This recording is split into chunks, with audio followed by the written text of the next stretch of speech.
কথা আজকের গল্পের শুরুতেই আপনারা দেখতে পাবেন পিসিয়া বাড়ি ঘরে যেরকমটা কাজ হয় সেরকমভাবে কাজ করছেন, আর এইদিকে ময়দা দিয়ে কিছু একটা বানানোর কথা বলছে কাকিয়া। তখন কথা এসে বলে যে কিরে, আমি চলে গেছি আর ময়দা এই বাড়িতে এসে পড়েছে, তুই কিছু বললি না। তখন জনি বলে, তুই এখন এই ময়দা নিয়ে আমার সাথে ঝগড়া করবি? চল এখন চল তো। এরপর দেখা যায় যে সবাই রথযাত্রার কথা বলে, আর কর্তা দাদু আর কর্তা দিদা অগ্নিকে থাকতে বলে যে গতবার তো আমাদের কথা মায় ছিল, কতই না আনন্দ মজা করেছিলাম। এরপর দেখা যায় পুরোহিত মশাই চলে আসেন, আর পুরোহিত মশাই এসে কর্তা দিদার কর্তা দাদুকে বলেন, আপনারা তো স্নানযাত্রে গেলেনই না, কিন্তু হ্যাঁ রথযাত্রা কিন্তু আপনাদেরকে অবশ্যই চাই। এরপর কর্তা দাদু বলেন, হ্যাঁ আমরা নিশ্চয়ই যাব। তখন এইদিকে কথা বুলি সেজে বলে যে আমিও যাব, খুব মজা হবে তাই না, কতদিন ধরে পাঁপড় ভাজা খাইনি। এরপর সেই পুরোহিত মশাই কথাকে দেখে বলে যে এই তো হুবহু একেবারে কথা মায়ের মতো। এরপর এই কথাটা এড়িয়ে যান। তখন পুরোহিত মশাই বলেন যে আচ্ছা বেশ, কী যেন বলছিলাম। আর অন্যদিকে দেখা যায় যে রিচা তার বাবার সঙ্গে কথা বলতে চায়, আর সেখানে গিয়ে তার বাবা রিচার উপর যখন রেগে যায় তখন রিচা বলে, প্লিজ বাবা আমাকে একটু ব্রেক দাও, আর আমি তো সবটা নিজে থেকেই করেছি, যতটা পেরেছি ততটাই করেছি, কিন্তু সেই মেয়েটা কোত্থেকে চলে এলো যে কিনা কথার মতোই দেখতে, আর আমি সেই কথায়, এটা তো আমার কাছে ধরা পড়িয়ে গেছে। তখন বাসুদেব গুরুজি বলেন যে তাহলে তুমি সেটা আমাকে আগে কেন জানাওনি, আমাকে ইনফর্ম তো করা উচিত ছিল তাই না। তখন রিচা বলে যে আমি এখন এখান থেকে যাচ্ছি।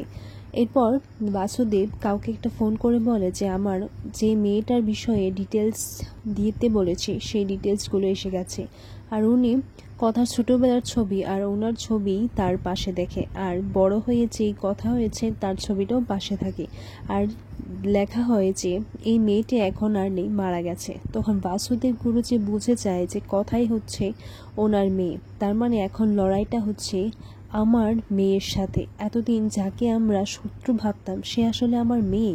এখন মেয়ে বাবাকে জেলে ঢোকানোর সমস্ত প্রচেষ্টাই করে যাচ্ছে। এইদিকে রিচাও এসে দেখে ফেলে ছবিটা, আর রিচা ধরে নেয় যে তার মানে কথাই হচ্ছে আমার স্টেপ সিস্টার।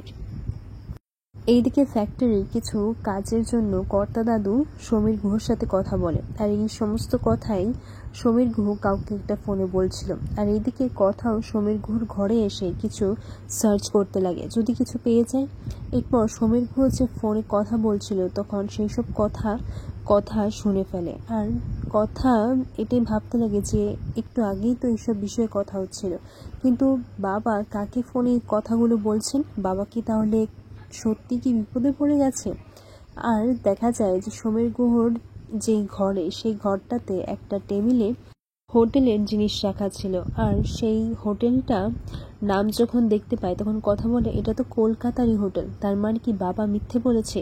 বাবা তো সবাইকে বলল যে বাবা নাকি মুম্বাইতে গেছে, কিন্তু এটা তো কলকাতার হোটেলের জিনিস, সেই হোটেলটার নাম ও জিনিসটাই লেখা থাকে, আর সেই হোটেলে চলে যায় কথা সেই হোটেলে গিয়ে ছানবিন করার সিদ্ধান্ত নেয়। আর এইদিকে সমীর ঘর থেকে যখন বেরিয়ে আসছিল তখন অগ্নির সাথে তার ধাক্কা লেগে যায়। এরপর অগ্নি তাকে জিজ্ঞাসা করলে কথা চুপ করে থাকে। কথা মনে মনে বলে যে কোনো অকাট্য প্রমাণ ছাড়া আমি আপনাকে এখন কিছু বলবো না। এরপরে দেখা যায় সে চলে যায় হোটেলে যাওয়ার পর যখন সমীর গুহর নামটা রেজিস্টারে দেখতে চায় তখন ম্যানেজার না বলে দেয়, বলে যে আমরা কিন্তু পুলিশ ছাড়া কাউকে ইনফরমেশন দিই না, তাই আপনার যদি কোনো ইনফরমেশন চায় তাহলে পুলিশের সাহায্য নিতে হবে। তখন কথা বলে তাহলে বেশ ঠিক আছে।